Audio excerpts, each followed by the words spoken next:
Hi friends, welcome to food heaven YouTube channel. ఈరోజు మనం వీడియోలో చిట్టి ముత్యాల బిర్యానీ ఎలా ప్రిపేర్ చేయాలో తెలుసుకుందాం. కావాల్సిన పదార్థాలు: ముందుగా స్టవ్ ఆన్ చేసుకొని గిన్నె పెట్టుకొని అందులో 2 టేబుల్ స్పూన్స్ నెయ్యి వేసుకోవాలి. 4 టేబుల్ స్పూన్స్ ఆయిల్ వేసుకోవాలి. ఆయిల్ హీట్ అయిన తర్వాత జీడిపప్పు వేసుకొని వేపించుకోవాలి. ఇలా గోల్డెన్ బ్రౌన్ కలర్ వచ్చేంత వరకు వేగించుకోవాలి. తర్వాత ఆ జీడిపప్పుని తీసుకొని పక్కన పెట్టుకోవాలి. తర్వాత అదే ఆయిల్లో హోల్ గరం మసాలా వేసుకొని ఫ్రై చేసుకోవాలి. ఒక 2 మినిట్స్ ఫ్రై చేసుకున్న తర్వాత 3 పచ్చిమిర్చి చీలికలు వేసుకోవాలి. తర్వాత ముందుగా కట్ చేసి పెట్టుకున్న క్యారెట్ ముక్కలని ఫ్రై చేసుకోవాలి.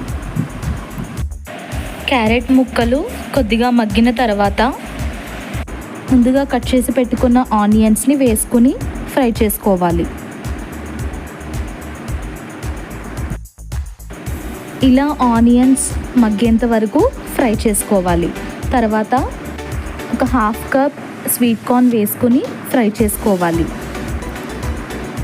అలా కొంచెం సేపు మగ్గిన తర్వాత ఒక 1/2 కప్ పుదీనా వేసుకోవాలి. తర్వాత 2 రెబ్బల కరివేపాకు వేసుకుని ఫ్రై చేసుకోవాలి. తర్వాత ఒక టేబుల్ స్పూన్ అల్లం వెల్లుల్లి పేస్ట్ వేసుకోవాలి. అది ఫ్రై అవుతున్నప్పుడు ఈ లోపల స్టవ్ ఆన్ చేసుకుని గిన్నె పెట్టుకుని 3 గ్లాసుల రైస్కి 6.5 గ్లాసులు వాటర్ వేసుకుని మరిగించుకోవాలి.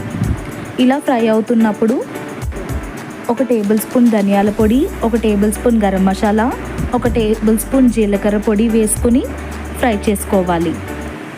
తర్వాత తగినంత ఉప్పు వేసుకుని కలుపుకోవాలి. తర్వాత ముందుగా నానబెట్టుకుని ఉంచుకున్న 3 గ్లాసుల రైస్ని అందులో వేసుకుని కలుపుకొని మూత పెట్టుకోవాలి. రైస్లో ఉన్న వాటర్ అంతా అబ్జార్బ్ అయ్యేంత వరకు మగ్గించుకోవాలి.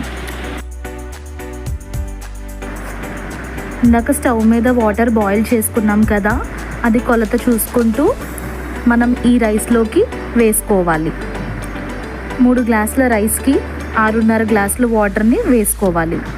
తర్వాత మొత్తం అంతా కలిసేలాగా ఒకసారి బాగా మిక్స్ చేసుకుని మూత పెట్టుకోవాలి. 15 నిమిషాలు ఉడకనివ్వాలి. మొత్తం వాటర్ అంతా అయిపోయిన తర్వాత మూత తీసి దానిపైన ముందుగా వేపించి పెట్టుకున్న జీడిపప్పుని గార్నిష్ చేసుకోవాలి.